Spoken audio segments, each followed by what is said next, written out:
Pois é, meu irmão, o Brasil não é para amadores mesmo, né? Você viu o caso da vereadora, da deputada que foi presa, né? Lá, detidas, né? Presas não, detidas lá em Gaza, né? E foi detida por Israel, né? Pelo governo israelense, né? A flotilha, né? A embarcação toda foi detida. Pois é. Acabou de sair uma publicaçãozinha agora que mostra uma ligação com essa tal flotilha não muito legal, com a tal de um grupinho aí chamado de Hamas, né? Então nós vamos falar sobre isso aqui com vocês. Vamos falar sobre um estudo da Covid. Você tomou a vacina? Você acha que essa vacina da Covid teria efeitos colaterais? Porque vários estudos estão sendo demonstrados agora, né, dos Estados Unidos, e agora saiu um estudo da Coreia do Sul, dizendo que a vacina ela tem propensões, né, a facilitar, né, o desenvolvimento de câncer nas pessoas. Nós vamos falar sobre isso aqui. E aí, vou trazer uma notícia boa demais. Vocês sabem que eu sou fã desse cara aqui, né? Vocês sabem que eu sou fã incondicional do trabalho desse cara aqui. Pois é, né? Brasília poderia nos agraciar com o trabalho desse indivíduo aqui. E eu já vou falar o que aconteceu, né, em relação ao Sebastião Coelho. Acabou de fazer um anúncio agora muito bom. E sim, nós vamos falar sobre tudo isso aqui nesse editorial, então sejam todos muito bem-vindos ao nosso editorial. É sempre uma honra, um prazer enorme poder estar aqui com vocês e discutir um pouquinho sobre todas essas matérias aqui, tá bom? Então, bora para cima, vamos para cima. A gente tem certeza que o conteúdo que a gente está trazendo para vocês aqui é com a maior qualidade possível. Então, você que não é inscrito no canal, inscreva-se. Você que está chegando agora, tá na descrição aqui, tá? O link da Imigra Mais para você, né, ter a residência do Uruguai, né, e ter um plano B aí, tá bom? Vamos para cima? Então, vem comigo, bora começar de matéria. Pois é, essa aqui é a deputada Luziane, do PT, né? Não sei de qual estado que ela é. Ela estava em barco rumo à faixa de Gaza e foi detida por Israel. Estão espalhando, cara, tá chegando um monte de publicação da galera da esquerda. E eu percebi uma coisa ultimamente, tá? E aí vocês me confirmam se tá acontecendo a mesma coisa com vocês. Ultimamente, gente que eu não sigo, gente que eu nunca vi da esquerda, tá chegando um monte de publicação dessa galera pra mim. Mesmo o algoritmo já entendendo que eu não sou fã dessa galera, não curto essa galera, e toda hora chega pra mim, né? Parecendo que isso é pago, né? Tráfico pago, é impulsionado ou alguma coisa assim. Tá acontecendo com vocês também? Coloca no comentário só pra gente saber aí se tá acontecendo a mesma coisa com vocês, tá? Mas vamos lá, bora entender isso aqui. Ó, um barco, que é a chamada flotilha, né, daquela Greta Thunberg, uma menina chata do caçamba, né, fica lá gritando por Gaza, que não sei o quê, é o que ela achou que dá visibilidade para ela. Então eles resolveram fazer uma ação humanitária em Gaza. E aí queriam ultrapassar uma barreira, um bloqueio que Israel colocou. Vamos lembrar que lá não é um passeio no parque, como se diz, né? É literalmente uma guerra. E Israel, ele não vai deixar qualquer um ficar pisando e brotando lá. Afinal, podem estar levando armas, podem estar levando grupos do Hamas, por exemplo. Então, é por isso que é proibido. E aí, eles foram tentar ultrapassar, né, em violação, né, as regras ali, e aí acabaram detidos, né, detidos com base nisso, né. Quem fez a publicação foi a Júlia Luce. Luziane Lins, do PT do Ceará. Estava com outros brasileiros em barco, interceptado pela Marinha de Israel. A gente já falou no primeiro editorial sobre isso. O presidente da Câmara dos Deputados, o Hugo Mota, que é do Republicanos, declarou nessa quarta-feira que acionou o Ministério das Relações Exteriores assim que soube da detenção da deputada federal Luziane Lins pela Marinha de Israel, tá? Então, além dela, várias figuras, inclusive do meio legislativo também, né? Que é a vereadora do PSOL, detida também em missão humanitária, ou seja, foram várias figuras detidas nessa missão humanitária aí. Agora, o Stand With Us e o André Lages, que para mim são pessoas que eu acho assim que são autoridades, sabe, inquestionáveis no quesito defesa do povo judeu, defesa dos argumentos do povo judeu. Ele fez essa publicação aqui, ó. Documentos confirmam a ligação do Hamas com a flotilha Global Summit, né? Summit, que é essa flotilha, né? Que é essa menina aqui, né? Dessa Greta Thunberg aqui, né? Documentos encontrados na faixa de Gaza foram divulgados pelo Ministério das Relações Exteriores de Israel nessa terça-feira, provando o envolvimento direto do Hamas para organizar e financiar a flotilha Global Summit, a qual reiteradamente rejeita a proposta de mediação para a entrega dos mantimentos, inclusive do Papa, buscando romper o bloqueio israelense, né? Enquanto o Hamas opera a partir da faixa de Gaza, controlando as ações locais, o chamado Hamas no exterior conduz operações internacionais, principalmente por meio do PCPA, Conferência Popular para Palestinos no Exterior, entidade criada em 2018 que atua como representante internacional do grupo. Na prática, a PCPA funciona como uma espécie de embaixada do Hamas, usando uma fachada civil para organizar manifestações violentas, marchas e flotilhas contra Israel. Um dos documentos encontrados é uma carta de 2021, assinada por Ismail Haniyeh, ex-líder político do Hamas, eliminado por Israel em 2024, na qual ele manifestou apoio explícito à PCPA e pede união ao seu presidente. Por causa dessa relação orgânica com Hamas, Israel classificou oficialmente a PCPA como organização terrorista. Então, vocês não têm noção do tamanho da bronca, né? A deputada estava, né, essa organização da flotilha, ela faz parte, né, desse PCPA. E aí, a deputada, segundo o que pode acontecer aqui, ela pode ser acusada de terrorismo por Israel. Outro documento revela uma lista de membros da PCPA que ocupam cargos de destaque no Hamas. Entre eles estão Zaher Birawi, líder do Hamas no Reino Unido e figura central na organização de flotilhas dos últimos 15 anos, a Saif Abu Kashaf, representante do grupo na Espanha. Além de seu papel na PCPA, Crash é o CEO de empresa Cyber Neptune, usada como fachada para registrar dezenas de embarcações da flotilha Sumud, que comprova que elas pertencem secretamente ao Hamas. Pois é, meu amigo. Então, a classificação do Israel aqui é que essa flotilha, né, segundo documentos que foram apresentados aqui pelo Stand With Us, fazem parte, né, de um grupo ligado ao próprio Hamas. E aí, né, Israel pode, sim, né, categorizar essas pessoas que foram presas na flotilha agora como integrantes desse grupo terrorista. Não acredito que vai acontecer, mas a dor de cabeça que esse pessoal arrumou é das grandes, viu? É das grandes. Vamos lá, pessoal.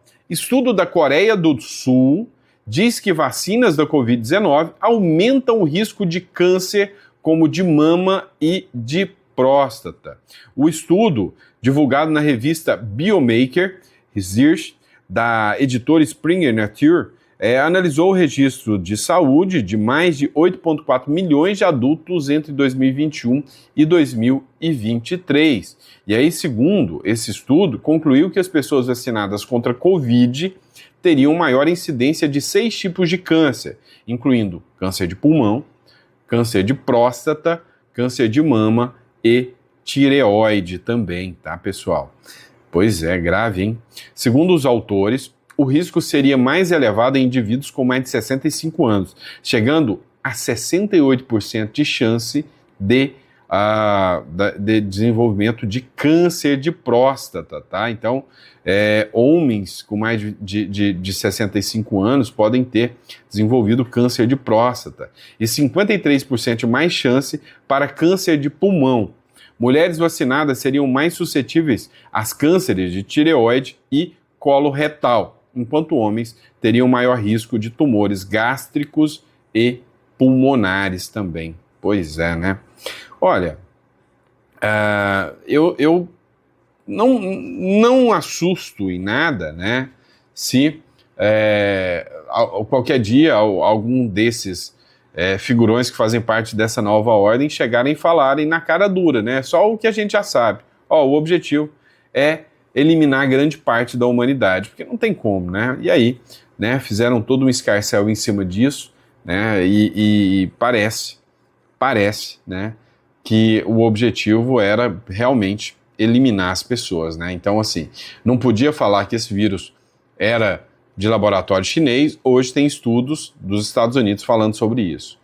Não podia falar que as vacinas teriam efeitos colaterais, hoje tem estudos demonstrando isso. Mas é o radical o Trump. Não, não é. Essa matéria é da Coreia do Sul, tá? Da Coreia do Sul, tá bom? Vamos lá, pessoal.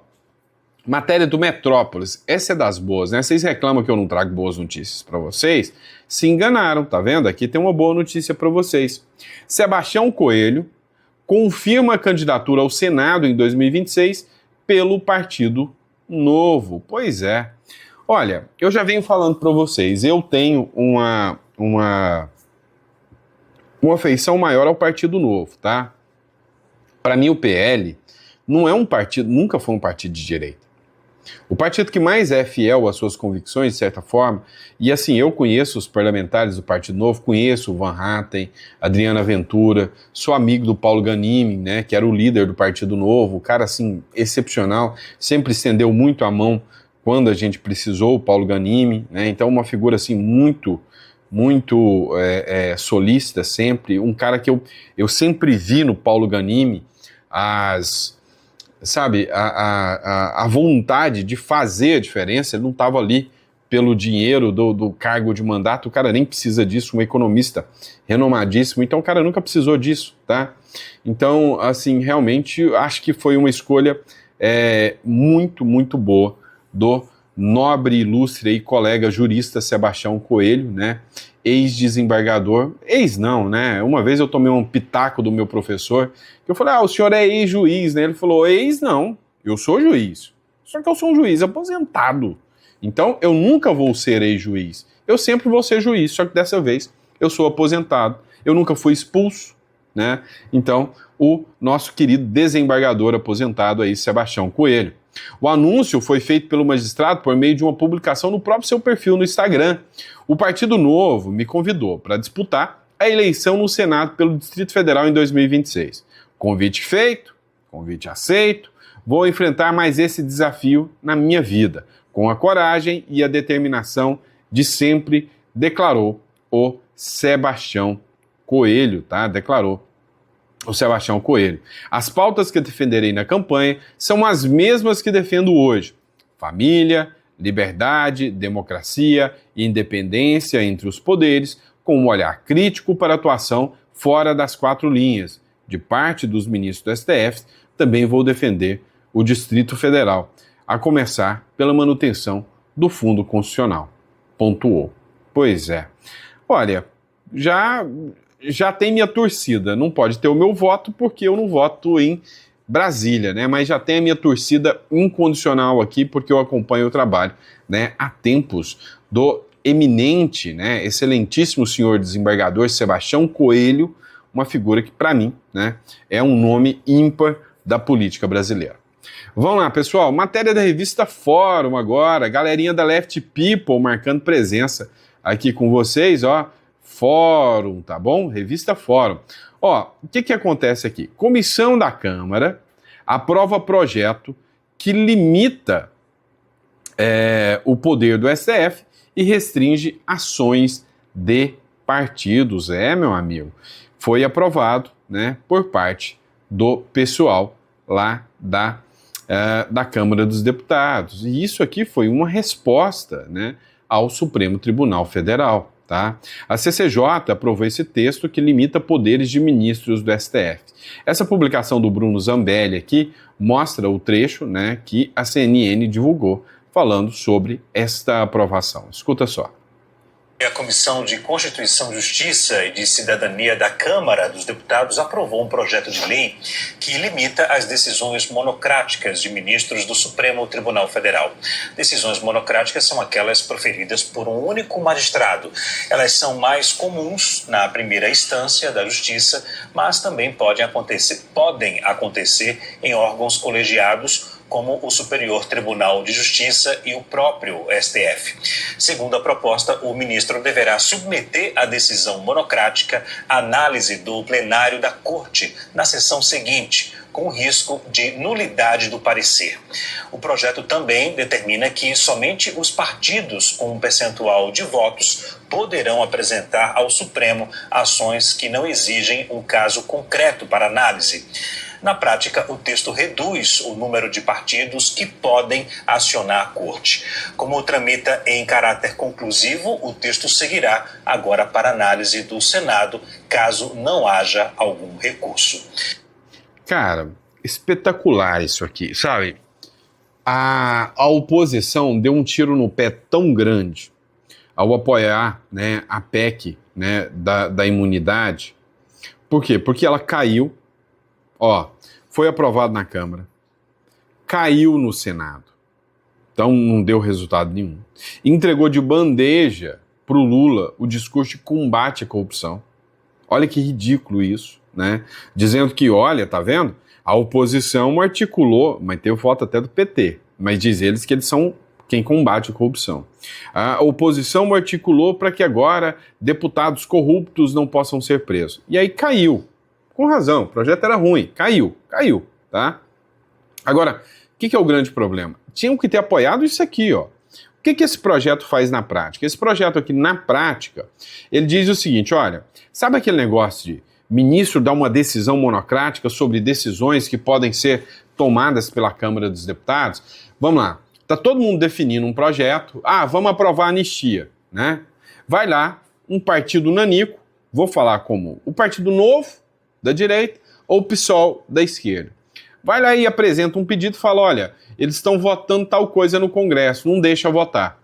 E vai lá o STF e, dá uma decisão monocrática falando que não pode acontecer, tá? Primeiro passo, não pode mais esses partidos que não tiveram um número mínimo de votos apresentar pedidos, né, de ações que não sejam sobre casos específicos. Já matou metade dos problemas do Brasil com isso aí. Tá? Já resolveu metade dos problemas só de tirar esse poder do PSOL. Já resolveu o problema. Segundo, se eles tomarem uma decisão monocrática, tem que ir para o plenário decidir, né, de imediato. Vai acabar com a decisão monocrática. Isto sim é fazer lei. Isto sim, né, agradou agora. Tá? Agradou agora. Vamos lá.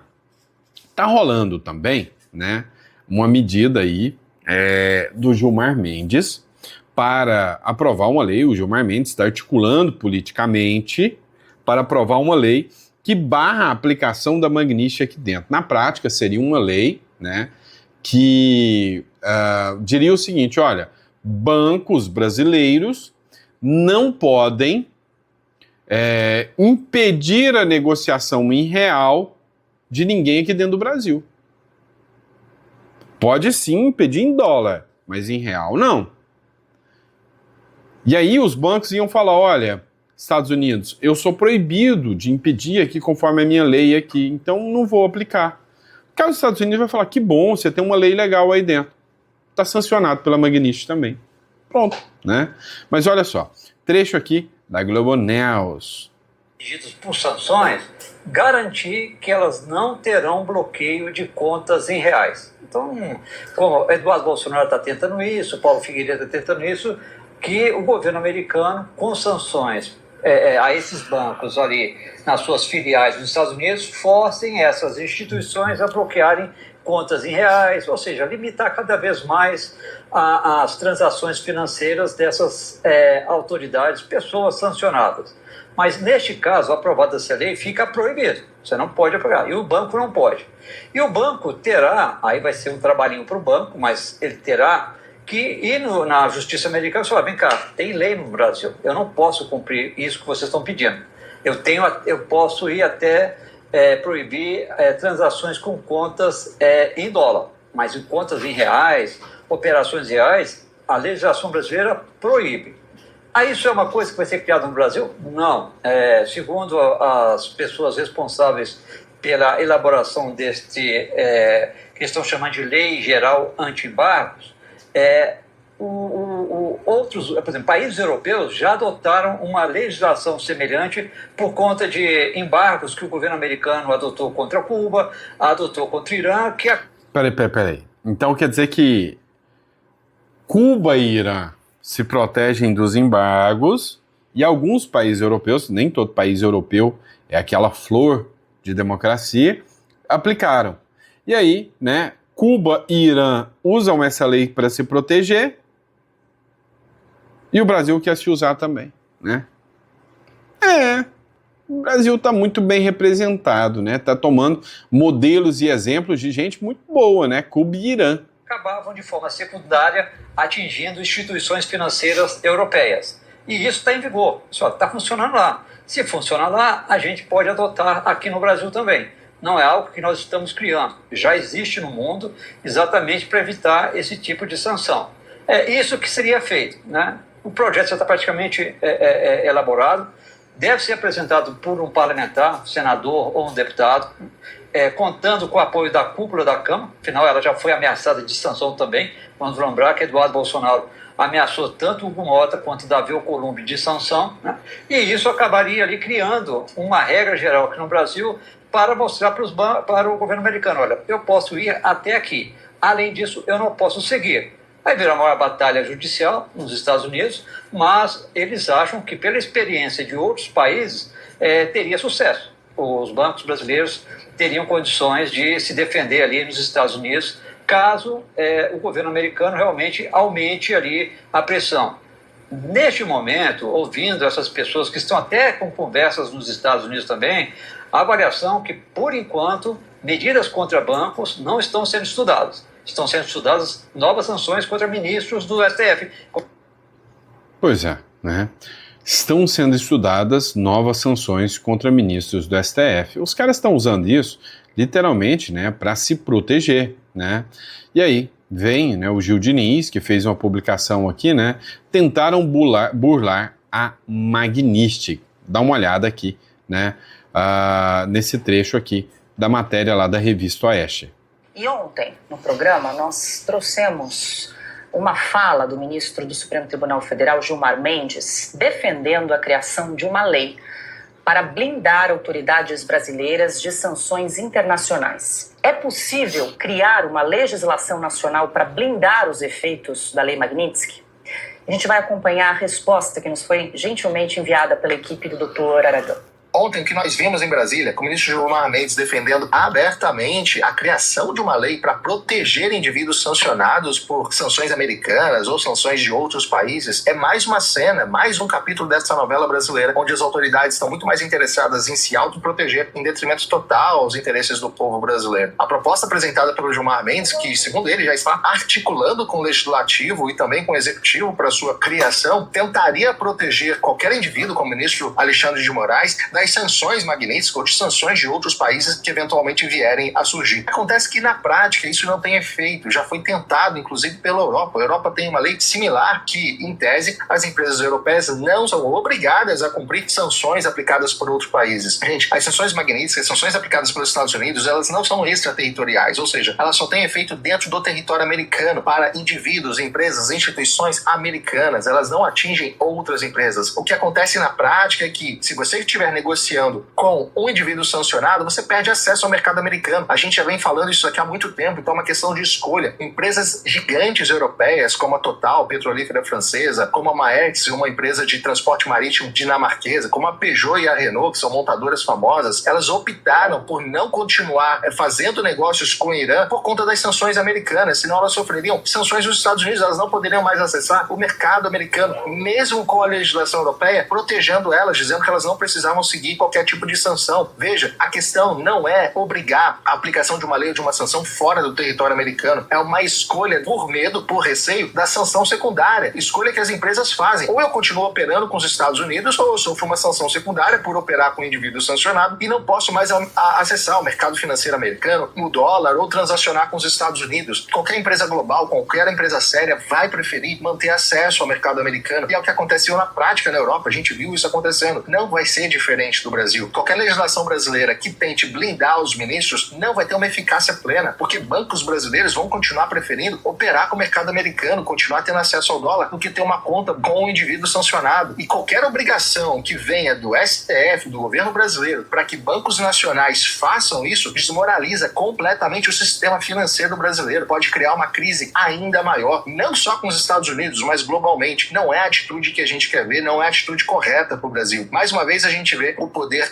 tentando se proteger. Para qualquer operador de direito, chega a dar arrepio ver um ministro do STF defendendo a criação de uma lei para se autoproteger. O ministro do STF era para ficar quietinho dentro do tribunal, sem se manifestar publicamente, ainda mais fazendo lobby para a criação de lei. Isso não é função, não é competência do STF, não é competência de um ministro do judiciário, isso é competência exclusiva do legislativo, que pode até articular com o executivo, mas nunca com o ministro. Como é que fica a imparcialidade dele ao julgar uma lei futura onde ele ajudou, ele propôs, ele articulou, fez lobby para ser criada? Há muito tempo nem existe mais justamente essa palavra, né? Independência, ou principalmente não existe mais qualquer tipo de sinal no STF de imparcialidade. Essa é a grande realidade. Essa é a grande realidade. Falou tudo, né? Falou tudo. Acertou em cheio, né? Vamos lá, pessoal. Vamos tratar de outro ponto aqui que eu achei muito interessante também, né? Você viu que tem uma ação, né, do Milei lá com o Trump na Argentina, né? E aí, pessoal, o canal Editorial Central, para quem não conhece, eu recomendo, pesquise aí, Editorial Central, grava um vídeo aqui que eu achei super interessante falando sobre essa questão do Milei, né, estar fechando essa parceria com o Trump. Acompanhe aqui. Quando se tem um presidente que se preocupa com a verdadeira soberania nacional, é isso aqui que ele faz. Olha só essa notícia que acabou de sair aqui dentro do canal Metrópolis Política. Olha só, Milei autoriza a entrada de militares dos Estados Unidos na Argentina. Pessoal, é isso mesmo. O presidente Javier Milei da Argentina, ele autorizou a entrada de militares dos Estados Unidos dentro da Argentina para fazer um exercício militar em conjunto, justamente entre os dois países, Estados Unidos e Argentina.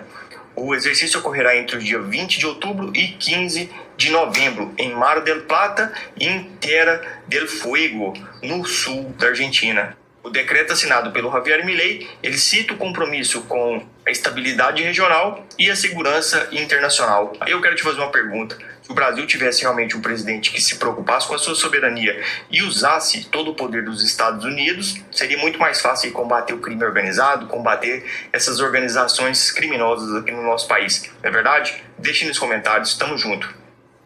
E aí, pessoal, vocês concordam ou não concordam com isso? Eu concordo em número, gênero e grau, né? Para mim, a minha visão, o que acontece hoje no Brasil, né? Em vez do Brasil apostar, né, literalmente no que tem que ser, sabe, feito, que é o combate ao crime organizado, para mim, o dia que o crime organizado tiver uma resposta por parte do governo, né, muitas coisas já começam a mudar no Brasil, tá?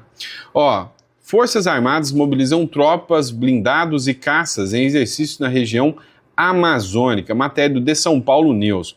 As Forças Armadas do Brasil iniciaram, entre os dias 2 e 11 de outubro, a Operação Atlas, um dos maiores treinamentos militares da história recente do país.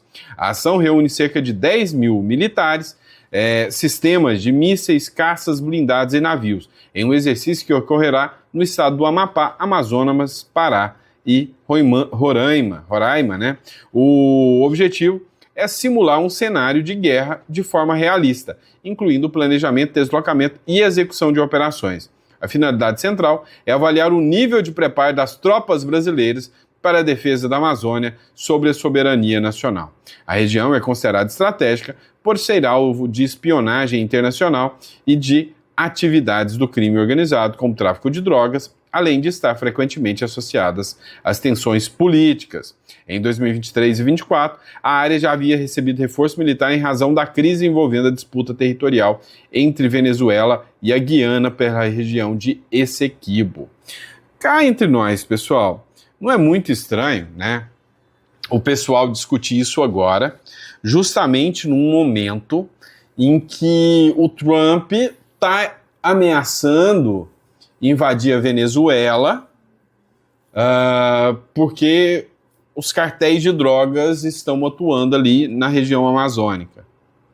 Não é no mínimo esquisita essa situação? Porque tem a denúncia que o crime organizado, Comando Vermelho, PCC, atuam muito na região amazônica ali, né? Há um lobby, uma blindagem, né, que se reforça, inclusive, através de muitas ONGs por aí, né? E aí a grande questão não é esquisito, né, o Brasil, que já não está tendo dinheiro nem para botar gasolina nos tanques e nas aeronaves. Ontem, o Múcio, que é o ministro da Defesa, falou, olha, não tem, nós temos armamentos, nós temos materiais, mas nós não temos nem dinheiro para bancar isso aí, né? Não está tendo nem dinheiro para bancar o combustível. Não é no mínimo esquisito eles fazerem uma simulação lá na região de fronteiriça, onde já teve ameaças ali de embates? Não é esquisito, não é? Dado o momento, ou seja, dado este momento agora, para mim, né, é uma situação que levanta aí um alerta, né? E é isso, pessoal, espero que vocês tenham gostado do nosso editorial. É sempre um prazer e uma honra poder estar aqui com vocês, debater um pouco mais, discutir um pouco mais sobre tudo que rola no Brasil, no mundo aí, né, falar de política e geopolítica. Para você que está me acompanhando, clica na descrição aqui. Aqui na descrição você vai encontrar conosco aqui, tá, o link da Imigra Mais. Olha, o Brasil, ele está num período de estabilidade, né, de instabilidade muito grande. E aí você postar todas as suas fichas aqui é muito arriscado. Clica aqui na descrição, ó, o Uruguai te dá um curso de medicina de graça.